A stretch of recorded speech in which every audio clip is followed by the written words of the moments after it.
Ay, good morning mga pards. Ito pinilabas ko muna yung aking Rhode Island Red na bamboo line para makagala naman siya and maarawan. So ang problema sa kanya pag nakakalabas, hinahabol niya ng hinahabol yung mga hen. Ito rin pala yung aking Kelso Sweeter na broodcock, piniram sa akin ng aking uncle. Meron tayong na-hatch na dalawa and meron pang mga susunod pero hindi po ako nagsasabong. Ito rin yung ating vintage line na galing kay Jack Rose. Nakaseparate siya para paramihin. So ayan, nakalabas nga yung aking isang rooster na bamboo line and pag nadadaan siya dyan sa kulungan ng ating vintage line, ganyan lagi yung kanilang eksena, lagi silang nag-aaway pero di naman sila nagkakasakitan o nagkakaabutan kasi mayroong harang and nakakulong yung ating isang rooster. So ginagawa ko, pinapasok ko na lang kasi makulit na rin tong isang rooster natin.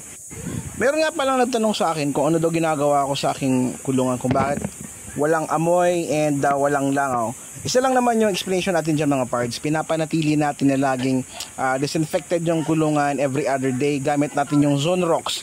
Pag may pera tayo or extra, ginagamit natin yung Major D at hinahaloan natin ng original Zone Rocks. And lagi tayong naglilinis ng kanilang breeding pen. So yun din, every other day tinatanggal natin yung ipot ng ating mga manok para iwas na nga sa sakit, mag-build up yung ammonia and magkasakit yung ating mga manok. Kasi pag naipon yung mga ipot nila dyan sa kanilang kulungan, dyan usually nagbibuild up yung mga viruses and dyan na magsisimula yung sakit ng ating mga manok tulad ng pisik, halak, sipon at kung ano pa. So hanggat maaari kailangan natin silang i-prevent tulad nitong ginagawa natin. So ngayon ito, inahalo ko na yung ating Sonrox sa tubig and magdi-disinfect tayo sa kulungan nila kasi nakapagwalis na ako and natanggal ko na yung mga ipot.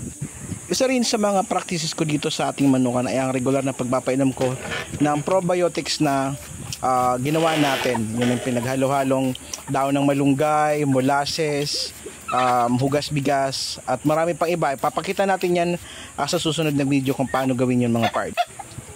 Pwede nyo rin gawin para di bumaho yung inyong kulungan is maglagay kayo sa beddings ng inyong mga manukan, buhangin, ipa, nakukuha lang yan for free or mabibili nyo yan is 5 pesos per kilo doon sa mga rice mill.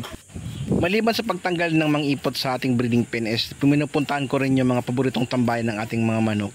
Tinatanggal ko rin dito yung kanilang mga ipot at dinidisinfect ko rin kasi para siguradong di mag-build up yung ammonia na mag-cause ng bacteria para magkasakit yung ating mga manok. So yun lang ang aking mga ginagawa dito sa ating manukan para panatiling malinis, di magkasakit yung ating mga manok. As much as possible gawin nating malinis yung kanilang kulungan. So yun lang mga pards, maraming salamat sa panonood. God bless you and ride safe. Happy farming. Kung may mga nasabi man akong mali, paki-comment na lang or paki-correct na lang ako sa comment section. Maraming salamat, God bless and ride safe. Bye. Next, dito sa Texas.